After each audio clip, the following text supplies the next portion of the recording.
My name is Jack Hammonds. I'm 20 and I'm from East Brunswick, New Jersey. Alex Weedman. I'm 19 and I'm from Somerset County, Washington. This is Philip Lizzo from 19 and from Union County, Westfield. Rob Strauss, I'm 42 and I am from Blackwood, New Jersey. I'm Elizabeth Jasic. I'm 18 years old and I'm from Long Valley, New Jersey. Tim Carpenter, I'm 19 years old and I'm from Long Valley, New Jersey. Junior year of high school, I was driving to my high school, and then I actually got into a car accident. Yeah, so I was just driving down the road and a lady turned and drove my car and just cut me off. A couple of friends, one had too many to drink and I had to make sure she got home safe, and it was not what I expected. Yeah, one time I was just driving to my cousin's baptism party, I think it was, and I just flat out rear-ended a car on the street. My car after I think it was a material science class at my community college I was just at last semester. Didn't end up so well. The person in front of me stomped on their brakes because someone else in front of them stomped on their brakes. So technically it was partially my fault, but it was Say I was just driving home from school and I missed this really bad traffic accident by probably 30 seconds, and so my first instinct was to pull over and help them as much as I could, and I wound up pulling out a couple people out of this car, and you know, one of the people had to be airlifted away, and it was just, I was there for a while, and it was tough because it kind of didn't really ruin my day per se.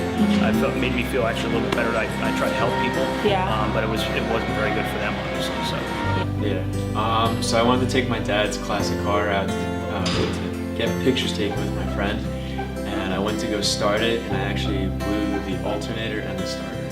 Oh my god, yeah, so I actually been in another car accident. I caused it because I wasn't paying attention and I drove into a telephone pole. Ooh. Yeah, so there was like no one really like around. There was like no kids. It was kind of like a more rural area, and there was people behind me and they like helped me out. They helped me like get out of the car and stuff. So. Like 10 years ago, I was running a 5K and I almost passed out from like oxygen something, dehydration, and some rescue responders and the teacher who was hosting it tried to help me and revive me, I guess. when the car accident happened, I immediately jumped out of my car and I went to get the person out of the car, and she was an older woman. And when I ran up, she wasn't moving, and it was really scary because she was in shock. Yeah. But I helped her get out of the car and everything, and she seemed more frightened than less frightened than I was. She seemed okay. My car was total garbage.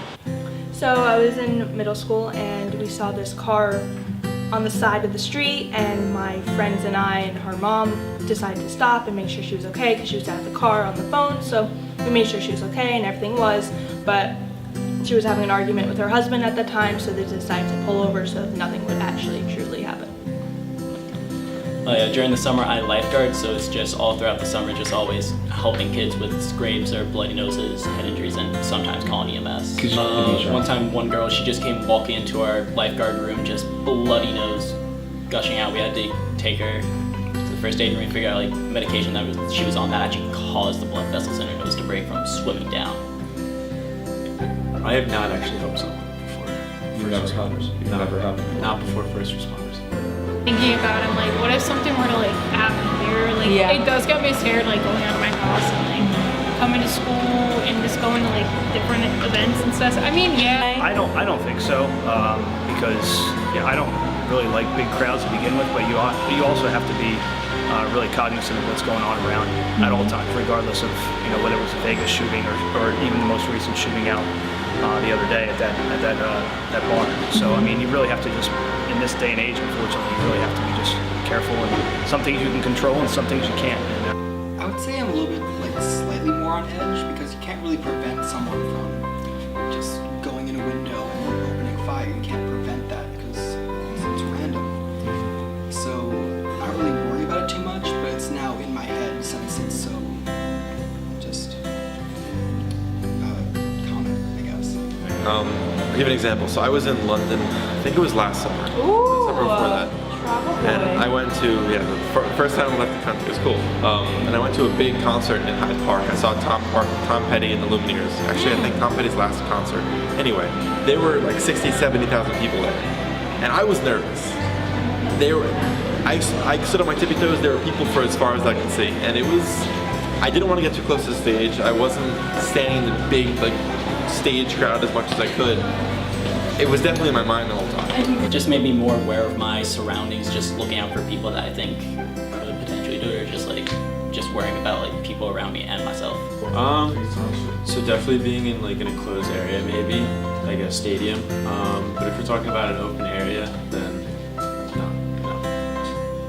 These events have definitely impacted me because when I'm in an open space, I definitely keep my eye out. I make sure everything looks normal, and if anything seems out of place or just dysfunctional, I'll definitely report it because I just want to keep everyone safe, including myself. All right.